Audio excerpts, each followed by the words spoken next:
Hello students, welcome to my YouTube channel Hari the maths guru. Students, हम discuss कर रहे थे linear differential equation with constant coefficient of second and higher order या nth order linear differential equation with constant coefficient. तो हमारा जो video lecture की ये सीरीज चल रही है, इसमें हम constant coefficient linear differential equation का सॉल्यूशन और उससे रिलेटेड प्रॉब्लम्स को डिस्कस कर रहे थे।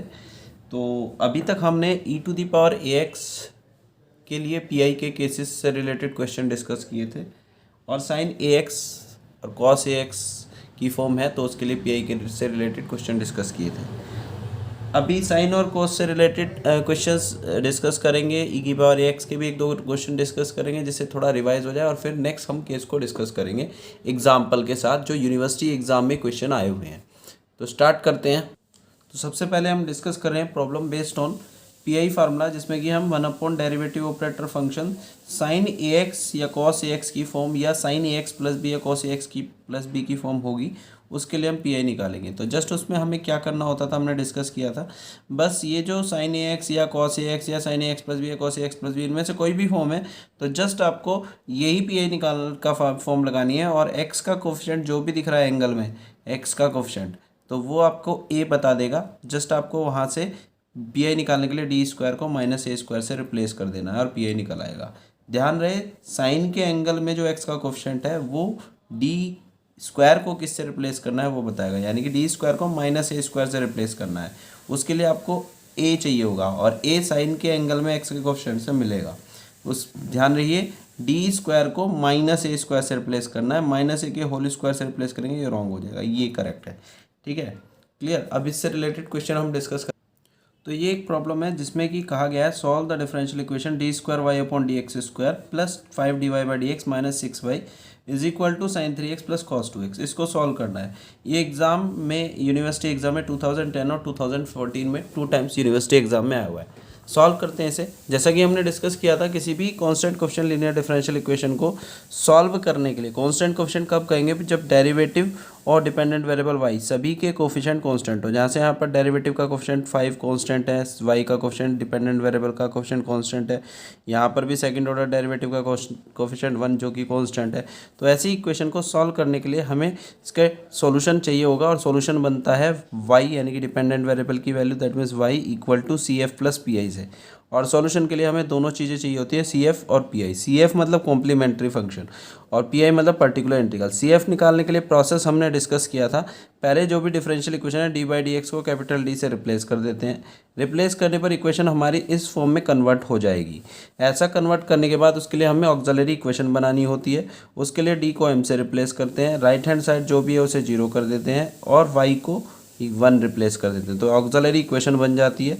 उस ऑक्सिलरी इक्वेशन जो कि m की फॉर्म में आएगी, सॉल्व करना है और m की वैल्यू निकाल लेनी है। यहाँ से m की वैल्यूज़ के अलग अलग फॉर्म के लिए यहाँ पर सी के अलग अलग केसेस हैं। ये सी के केसेस सारे हम लेक्चर नंबर 3, जो वीडियो लेक्चर नंबर 3 हमने अपने प्लेलिस्ट में डाला हुआ है, डिफरेंशियल इक्वेशन वाली प्लेलिस्ट में। आप प्लेलिस्ट में जाइएगा, चैनल पर जाइए, प्लेलिस्ट पर जाइए और वहाँ पर जाकर देख सकते हैं। नहीं तो इस वीडियो के डिस्क्रिप्शन बॉक्स में इसका लिंक दिया हुआ है, वहाँ पर आप जाकर देख सकते हैं, प्लेलिस्ट का लिंक दिया हुआ है। तो चलिए स्टार्ट करते हैं। तो सबसे पहले तो इसको हम क्या करेंगे, d/dx को रिप्लेस कर देंगे कैपिटल D से। तो यहाँ पर इक्वेशन हमारी बन जाएगी, इसकी जगह पर d/dx की जगह पर d आएगा d² y प्लस 5, इसमें d आएगा तो dy minus 6y is equal to sine 3x plus cos 2x। अब y कॉमन लेंगे तो ये d² plus 5d minus 6 into Y is equal to sine 3x plus cos 2x आ जाए। अब ऑक्सिलरी इक्वेशन बनाएंगे जैसा कि अभी बताया। उसके लिए d को m से रिप्लेस करेंगे और राइट हैंड साइड जो भी है हमें हमेशा 0 कर देनी है सी के लिए और y को 1 से रिप्लेस कर देना है, तो ऑक्सिलरी इक्वेशन मिल जाएगी। तो ऐसा करने पर यहाँ पर d को m से रिप्लेस करेंगे, m² प्लस 5m माइनस 6 और राइट साइड को 0 रख दिया। यहाँ से हम इसके फैक्टर करेंगे तो m माइनस 2 और m प्लस। तो आप हमेशा जब भी क्वाड्रेटिक इक्वेशन दिखाई दे तो उसका सॉल्यूशन यानी कि m की वैल्यू निकालने के लिए श्रीधराचार्य डिस्क्रिमिनेंट फार्मूला लगाइएगा, गलती नहीं होगी। क्योंकि कैलकुलेटर से भी कभी कभी पॉइंट्स में जब आंसर आता है तो टीचर के पास आंसर पॉइंट्स में नहीं होता, फ्रैक्शन में या रूट में होगा तो रूट में ही होगा। पॉइंट्स में नहीं होगा, तो इसलिए आप quadratic equation discriminant formula Shridharacharya formula लगाइए। तो इससे इसे कंपेयर करेंगे तो A M square plus B M plus C equal to 0 से, तो ए की प्लेस पर 1 दिख रहा है, बी की प्लेस पर 5, सी की जगह पर -6। एम की क्वाड्रेटिक इक्वेशन फार्मूला यानी कि श्रीधराचार्य फार्मूला डिस्क्रिमिनेंट फार्मूला ये होता है, M is equal to minus B plus minus root of B square minus 4ac upon 2a। यहाँ पर हमने b की वैल्यू 5 है वो रिप्लेस कर दी, a की वैल्यू 1 है वो रिप्लेस कर दी, c की -6। तो सॉल्व करके हमारे पास ये वैल्यू निकल कर आ जाती है। तो यहाँ से -5 प्लस -7 अपॉन 2।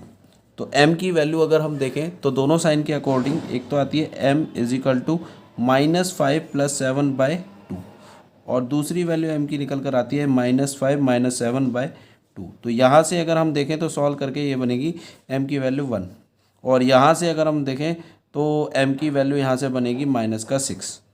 ठीक है, तो इस तरीके से ये वैल्यू हमारे पास निकल कर आ जाती है। तो अगर हम ध्यान से देखें तो m की जो वैल्यू निकल कर आती है -6 और 1 दोनों ही रियल है, क्योंकि किसी में भी आयोटा इन्वॉल्व नहीं है। तो इसका मतलब दोनों रियल वैल्यू है और दोनों डिफरेंट है, सेम नहीं है। तो रियल एंड डिस्टिंक्ट वाला केस बन गया। उसमें हम क्या करते थे, एक वैल्यू को m1 एक को m2 कंसिडर करते थे, और CF का फार्मूला था c1 e की power m1x plus c2 e की पावर m2x, m1 m2 की वैल्यू रखती। ये जो CF के रूल्स हैं ये हमने वीडियो लेक्चर नंबर 3 में डिस्कस किए हुए हैं।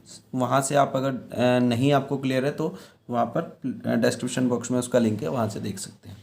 तो ये CF की वैल्यू आ गई। अब हम PI पर्टिकुलर इंटीग्रल सॉल्व करेंगे। पर्टिकुलर इंटीग्रल का क्या फार्मूला डिस्कस किया था, हमने डिस्कस किया था अगर कोई differential equation F D into Y की इजिकल टू क्यू की फॉर्म में है तो उसका जो PI का फार्मूला होता है पर्टिकुलर इंटीग्रल इजिकल टू होता है 1 डेरिवेटिव ऑपरेटर जो y के इंटू में यानी कि FD into right side term q। इसको हम फिर सिंप्लीफाई करके d रिमूव करते हैं। जब तक d रिमूव नहीं हो जाता तब तक PI सिंप्लीफाई नहीं माना जाता, और PI सिंप्लीफाई होने के बाद फिर हम सॉल्यूशन निकालते हैं। तो हमारे क्वेश्चन के अंदर अगर हम देखें तो हमारा क्वेश्चन ये फॉर्म बनी है d² plus 5d minus 6 is equal into Y is equal to sin 3x plus cos 2x। तो ये जो फॉर्म है इसमें FD ये वाला पार्ट है, तो PI हो जाएगा यानी कि d² plus 5d minus 6 into right side term है हमारी sin 3x plus cos 2x। अब हम PI सॉल्व करते हैं, इसको दोनों के साथ अलग अलग डिस्ट्रीब्यूट करते हैं। d² plus 5d minus 6 into sine 3x plus 1/d² plus 5d minus 6 into cos 2x।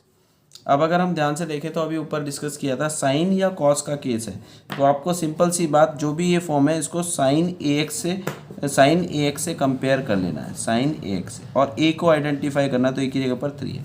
तो जस्ट आपको d² को -a² से रिप्लेस करना होता है, यानी कि -3² इक्वल टू -9 से रिप्लेस कर देंगे। तो बस 0 नहीं बनना चाहिए रिप्लेस करने के बाद, ध्यान रहे सिर्फ d² को रिप्लेस करना है, बाकी किसी को नहीं। तो यहाँ पर d² की जगह पर -9 आ जाएगा, माइनस का 9 आ जाएगा plus 5d minus 6 into sine 3x। Same process यहाँ पर लगाएंगे। यहाँ कॉस वाला केस है तो कॉस AX से कंपेयर कर देंगे, तो आपका a जो है वो 2 दिखाई दे रहा है। तो इसके लिए आपको d² को किससे रिप्लेस करना होता है, -a। ध्यान रहे ये ऑफर सिर्फ साइन AX और cos AX वाली फॉर्म के लिए, साइन और कोस के लिए, tan cot sec और किसी के लिए नहीं है। तो आपको बस x जो एंगल में x है उसके कोफिशिएंट से a पहचानना है और d² को -a² से रिप्लेस करना है। a आपका 2 है तो -2² दैट मीन्स -4 से रिप्लेस करेंगे d² को, ओनली d² को। तो d² की जगह पर -4 प्लस 5d माइनस 6 और cos 2x ये आ जाएगा स्टूडेंट। अब यहाँ पर आपका इसको सिंप्लीफाई करेंगे तो ये आएगा 1/5d माइनस 15 साइन 3x, और यहाँ से आपका आएगा 1/5d minus 10 into cos 2x। अब इसके बाद जैसा कि हमने रूल डिस्कस किया, ये तो साइन और कोस का रूल d² को रिप्लेस करता है, और यहाँ d² अब बचा नहीं है, तो उसके लिए आपको कॉन्जुगेट मल्टीप्लाई ऊपर कर लेनी है, या इसे थोड़ा सा सिंप्लीफाई करें 5 कॉमन आ जाएगा तो d -3 साइन 3x आ जाएगा। यहाँ से भी 5 कॉमन आ सकता है तो d -2 इंटू कॉस 2x आ जाएगा। अभी हम इसको साइन के लिए हमने रूल d² को रिप्लेस करने का पड़ा, और d² यहाँ नहीं है तो वो क्रिएट करने के लिए कॉन्जुगेट मल्टीप्लाई कर देते हैं ऊपर नीचे, d + 3 से ऊपर नीचे मल्टीप्लाई कर देंगे,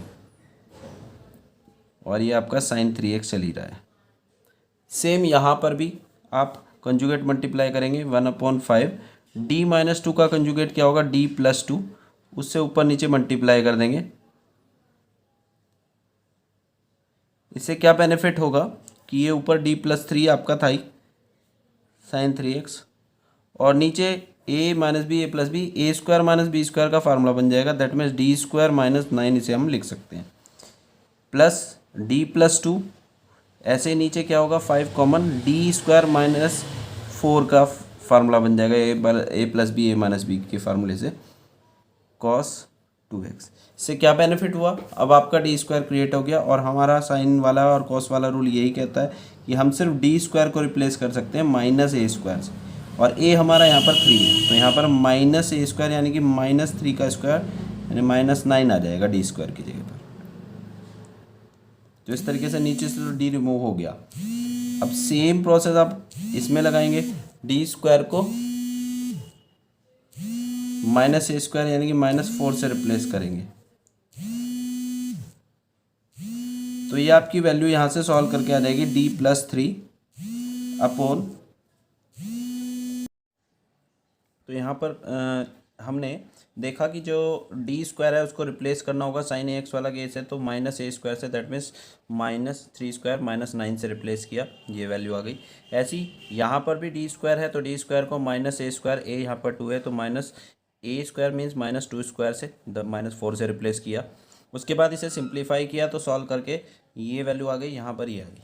अब भी d रह गया अभी भी, तो इसको d को रिमूव करने के लिए हम एक काम और करेंगे, इसको d+3 के साथ डिस्ट्रीब्यूट कर देंगे sin 3x को, तो ये sin 3x into D plus 3 into sine 3x आ जाएगा, -1/40 इसको डिस्ट्रीब्यूट करेंगे तो d cos 2x plus 2 cos 2x आ जाएगा। यहाँ से -1/19, d किसको रिप्रेजेंट कर रहा था, स्टार्ट में ही हमने डिस्कस किया था d/dx यानी कि डेरिवेटिव को, तो sin 3x का डेरिवेटिव हो जाएगा यहाँ पर cos 3x इंटू 3, और ये प्लस 3 sin 3x, -1/40, यहाँ पर भी d डिफ्रेंशिएशन को रिप्रेजेंट कर रहा है तो इसका डेरिवेटिव हो जाएगा -2 sin 2x plus 2 cos 2x, ये था ही हमारे पास।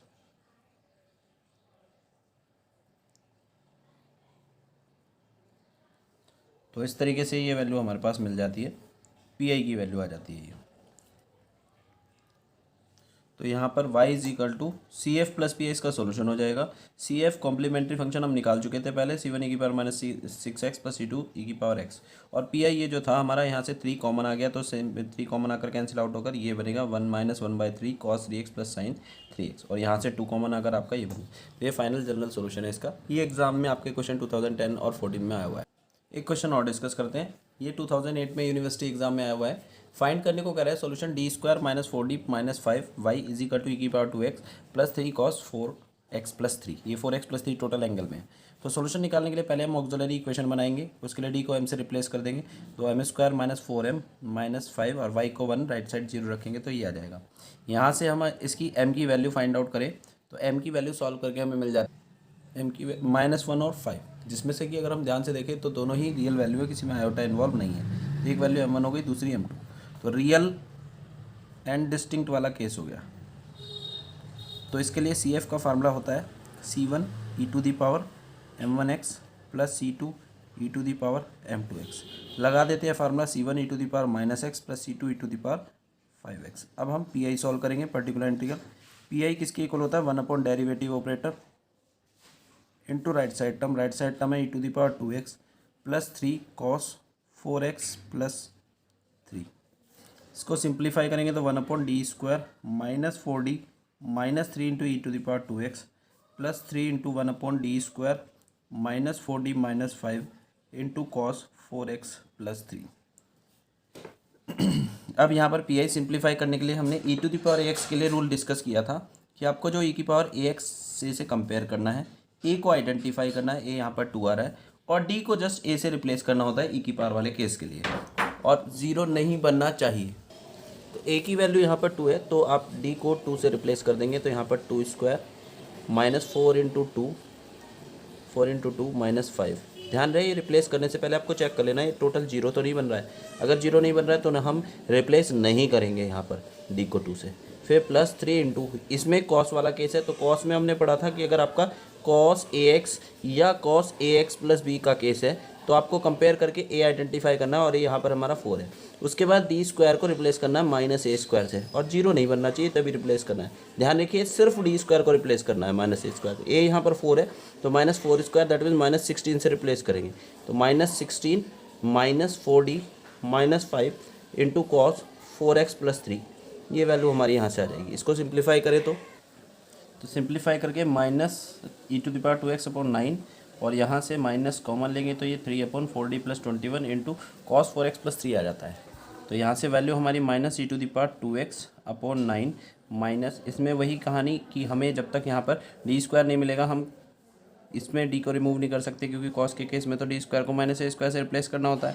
तो D² क्रिएट करने के लिए हम कॉन्जुगेट की मल्टीप्लाई ऊपर नीचे कर देंगे तो 4D + 21 और इसका कॉन्जुगेट 4D - 21 की हमने ऊपर नीचे मल्टीप्लाई कर दी 4D - 21 की। तो इस प्रकार से हमें जो वैल्यू यहाँ पर मिलेगी वो -e⁻²x/9 -3 into 4D - 21 upon A + B है तो A² - B² फैक्टर हो जाएंगे। ये A + B into A - B अगर होता है तो हम उसे क्या लिख सकते हैं A² - B²। तो उसके अकॉर्डिंग ये होगा 16D² - 21 का स्क्वायर इंटू कॉस 4x + 3। अब यहाँ पर D² क्रिएट हो चुका है तो कॉस के रूल के अकॉर्डिंग हम D² को -A² से रिप्लेस कर देंगे तो -3 इंटू 4D - 21, A यहाँ पर 4 है तो 16 ऑलरेडी था। D² को -4² यानी कि -16 से रिप्लेस कर देंगे -21² ये था ही हमारे पास कॉस 4x + 3। तो सिंप्लीफाई अगर हम करते हैं तो ये वैल्यू हमें मिल जाती है e⁻²x/9 तो ये 3 into 4D - 21 upon 697 cos 4x + 3 आ जाएगा -e⁻²x/9 और प्लस 3/697 इसको अंदर डिस्ट्रीब्यूट कर देते हैं तो ये 4D into cos 4x + 3 -21 cos 4x + 3 आ जाएगा is equal to -e⁻22x/9 plus 3/697 और ये 4D में डिफ्रेंशिएशन हो जाएगा यहाँ पर इसका तो कॉस का डिफ्रेंशिएशन होगा -sin 4x + 3 फिर 4x + 3 का 4 एक और आएगा तो 4 इंटू 4 यहाँ पर 16 आ जाएगा -21 कॉस 4x + 3। तो ये आपका PI यहाँ पर मिल जाता है। तो सॉल्यूशन क्या होगा, required solution y = CF + PI आ जाएगा। तो y = CF हमारा कितना था, CF था C1 e⁻−x + C2 e⁻5x। इसमें PI ये जो आया है -e⁻²x/9 plus 3/697 -16 sin 4x + 3 -21 cos 4x + 3 ये प्लस कर देंगे तो ये इसका रिक्वायर्ड जनरल सॉल्यूशन आ जाएगा। ये 2010 का यूनिवर्सिटी क्वेश्चन पेपर है और इस पेपर में आप देख सकते हैं क्वेश्चन आया हुआ है। इसका सॉल्यूशन हम डिस्कस करते हैं। रिप्लेस यहाँ पर हम d/dx को D से रिप्लेस कर देंगे। रिप्लेस करते ही इक्वेशन ये फॉर्म आ जाएगी। थोड़ा सा परेशान करने वाली बात ये यूनिवर्सिटी एग्जाम में क्वेश्चन देने वाले ने एग्जामिनर ने किया है कि यहाँ पर ये इक्वल टू में 0 कर दिया और इसे इस साइड कर दिया, तो बच्चे इस वजह से परेशान हो जाते हैं, राइट साइड 0 देखते हैं, इस PI 0 रख देते हैं। ध्यान रखिएगा कि स्टैंडर्ड फॉर्म होने के लिए आपका डिपेंडेंट वेरिएबल y और डेरिवेटिव वाली टर्म इधर रखनी है, बाकी जिसमें सिर्फ x है वो राइट साइड, वो स्टैंडर्ड फॉर्म बनती है। तो 2D + 10 into y = -37 sin 3x, ये इसकी स्टैंडर्ड फॉर्म बनी। इसके सॉल्यूशन के लिए हमें ऑक्सिलरी इक्वेशन चाहिए होगी जिससे कि हम CF निकाल सकते। तो यहाँ पर हमने D को M से रिप्लेस किया, ऑक्सिलरी इक्वेशन बन गई राइट साइड 0 करके। तो M की वैल्यू यहाँ से निकालनी है, क्वाड्रेटिक इक्वेशन है तो डिस्क्रिमिनेंट फार्मूला यानी कि श्रीधराचार्य फार्मूला लगाया। वो कहता है जो भी इक्वेशन AM² + BM + C की फॉर्म में है तो उसके लिए M की वैल्यू ये फार्मूला होता है -b + -√b² - 4ac/2a। कंपेयर किया तो यहाँ पर हमें दिख रहा है A1 है, B2 है और C 10 है। तो ये वैल्यू रखने के बाद ये हमारा सिंप्लीफाई करके आ गया M = -1 ± 3i। तो अगर हम ध्यान से देखें तो ये जो रूट्स निकल कर आए हैं वो कॉम्प्लेक्स रूट है अल्फ़ा प्लस माइनस आई बीटा की फॉर्म में। तो इसके लिए हम अल्फ़ा कंपेयर करके देखते हैं तो -1 आएगा और बीटा की प्लेस पर 3। तो इसके लिए कॉम्प्लेक्स रूट के लिए हमने CF का फार्मूला पढ़ा था, e⁴ C1 cos beta x plus C2 sign beta x.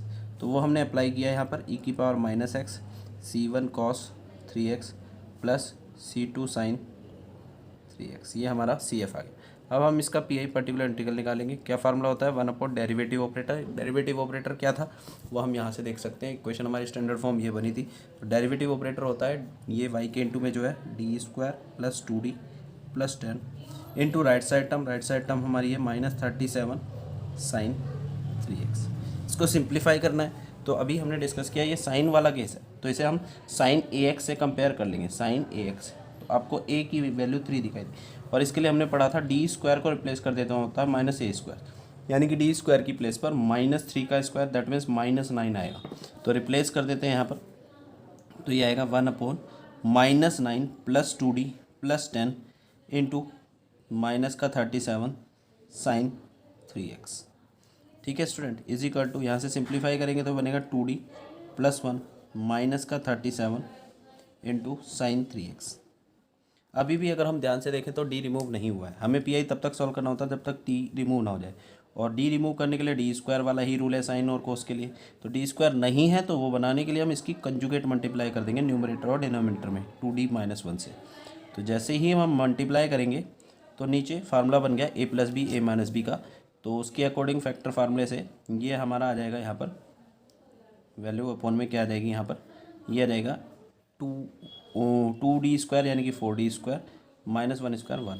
अब हमारा d² क्रिएट हो चुका है तो हम इसके लिए d² को रिप्लेस कर देंगे किससे, -a² यानी कि -9 से। तो रिप्लेस करते हैं तो -37 2d - 3 अपॉन 4 इंटू d² को -9 से रिप्लेस किया और -1 ऑलरेडी था into sine 3x is equal to -37 2d - 3 into sine 3x upon ये आपका सॉल्व करके -37 आ जाएगा, -37 कैंसिल तो बचा 2d - 3 into sine 3x। d अभी भी दिख रहा है तो न्यूमरेटर में से d रिमूव करने का सिंपल सा तरीका होता है, जस्ट आपको अंदर डिस्ट्रीब्यूट करना होता है फंक्शन को। तो डिस्ट्रीब्यूट कर देंगे अंदर तो ये आपका बन जाएगा 2d sign 3x -3 sine 3x।